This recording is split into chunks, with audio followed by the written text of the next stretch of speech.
This is KGW News at Sunrise. The building erupted with sadness. We're going to miss him. One fan's reaction to one of the biggest trades in Blazers history. This morning, it's not about who's coming to Portland. Of course, we'll get to that. But the big story is who's leaving. The greatest scorer in franchise history on his way to Milwaukee. The impact of the Damian Lillard trade, both for the Blazers and the community, coming up in our top story. And today, Oregon lawmakers are set to discuss the future of the Pac-12. We have a preview of their discussion as the breakup threatens to affect everything from the field to the classroom and also the local economy. A lot of sports talk this morning. Yes. We do have some other news to get to as well, but we want to say happy Friday Eve. It is Thursday, and boy, I hope that this rain kind of tapers off. All week you've had a hard time, keeping track of all of the problems on the road, but you said this is the last day before. Of very wet weather. You seem a little desperate, I might add. Here's a look at our radar. Jeez Louise.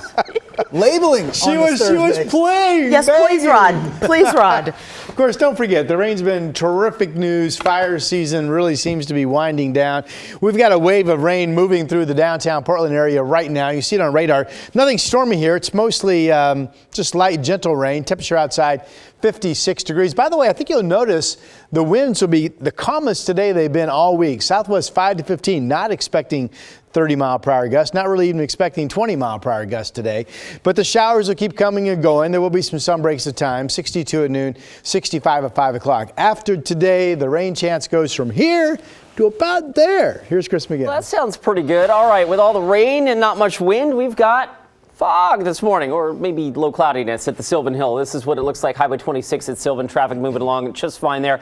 The live look from our Rose City Sky Camera. You can see a lot here, but specifically the Markham Bridge and I-5. Traffic flowing freely there. Brenda, no crashes. No unexpected delays out there just yet. All right. Hopefully we can keep it that way. Thank you, Chris.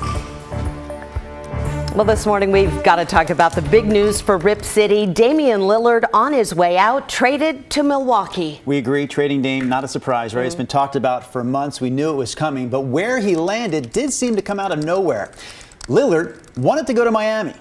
That was also no secret. But as Brenda just said, he's instead going to the Milwaukee Bucks, already one of the top teams in the Eastern Conference. So Lillard tweeted this: "The casuals won't be addressed, but the Trailblazers fans and the city of Portland that I truly love will be addressed. Stay tuned," he wrote, excited for the next chapter with the Bucks.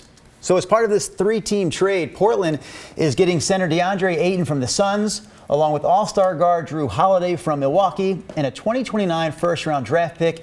It's worth noting that Holiday is not expected to stay here. Speculation is he'll be traded for even more assets, but that's a story for another day.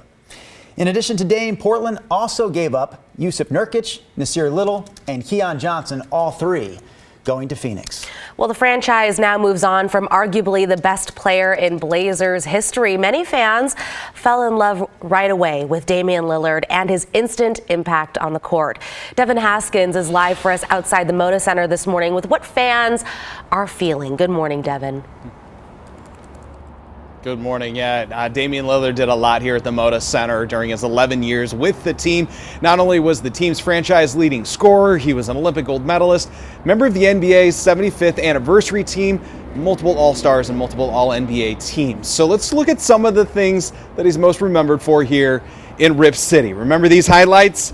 There was the buzzer beater shot from almost half court over Paul George to beat the Oklahoma City Thunder in the 2019 playoffs. And who can forget when he yelled "Rip City" after hitting a game-winning three-pointer to send the Houston Rockets home in the 2014 playoffs. We talked with fans. They said they're not mad at Dame for leaving. They just want to see him succeed. I mean, he's given us a lot of good years, and I hope him the best. The Bucks do something big. Definitely be happy for him. I'm a Giannis fan too. He went to a team that I don't hate, and so I can keep wearing all the gear that I have with his face on it. Let him do his thing. Let him be happy. He's done a lot for Portland. Portlanders shouldn't be mad at him. All right, so with Dame's leaving, this opens in the next chapter in the Blazers' history under number 3 pick Scoot Henderson. A young team, but we'll see where it goes from there. This isn't the last time you'll see Dame play here at the Moda Center. The Bucks come here January 31st to take on the Trailblazers. Ticket prices, I just checked Ticketmaster this morning. The cheapest seat, section 310, up in the end of the court, up in the high seats, $181. Not going cheap. Back to you. Yeah, that's for sure. Okay, thanks for that report, Devin.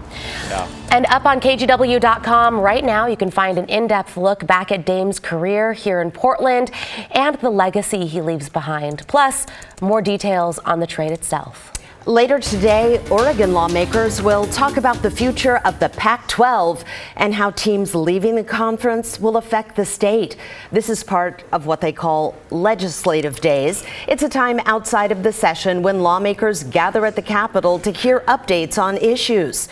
This afternoon, the House Higher Education Committee will hear from speakers from Oregon State and the University of Oregon. Of course, U of O is one of the schools exiting the conference, leaving only OSU and WSU. Lawmakers have expressed concerns about what the change could mean for the state budget.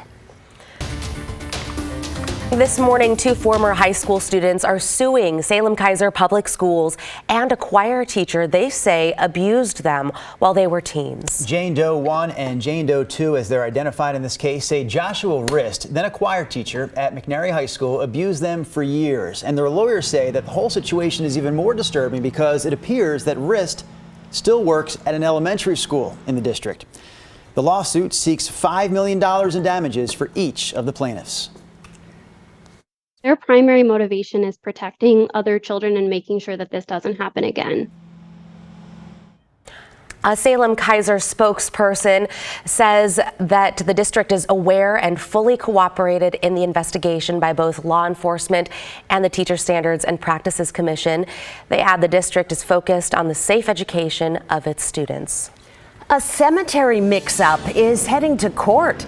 Skyline Memorial Gardens in Portland says it accidentally sold a burial plot twice, and now it's suing to get it back.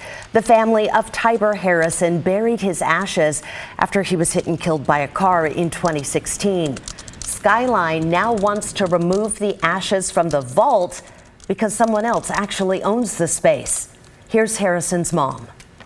Makes me really nervous for other families that may not have been notified of Skyline's mistakes, but that other family doesn't have, a cremation vault and a memorial. They haven't done, this isn't their sacred spot.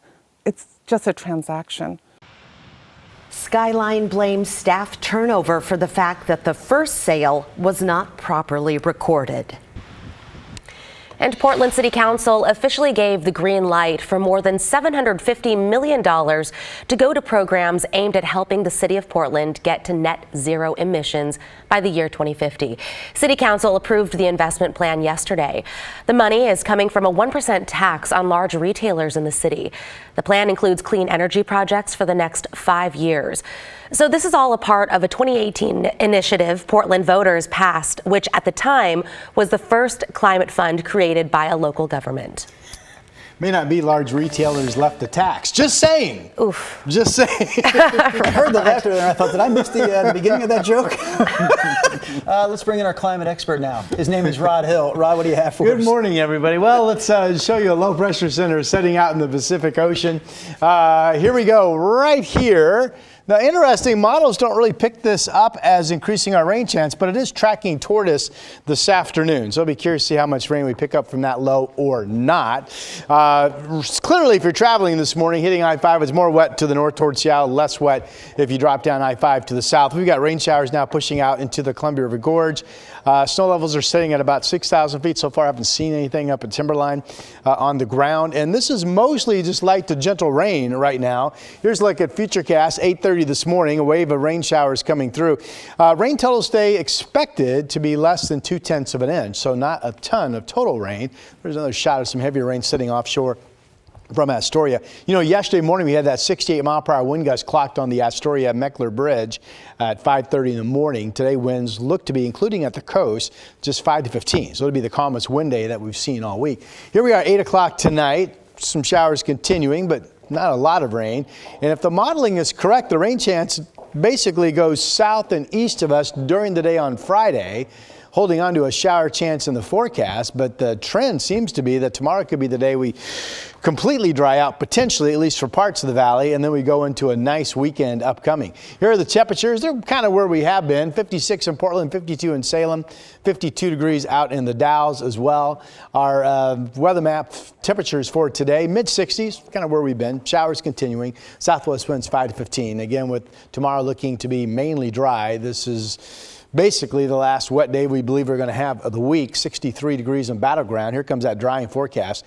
Tomorrow could be dry. I'm holding on to a shower chance. Any rain chance on Saturday looks to be really slight. So right now, the weekend, Saturday 68, decent amount of sunshine, mostly sunny Sunday. The Portland Marathon starts off with temperatures in the 40s early in the morning. Then this is a new twist. A little warm front Monday developing in the Tuesday morning could bring just a touch of rain. It wouldn't be much.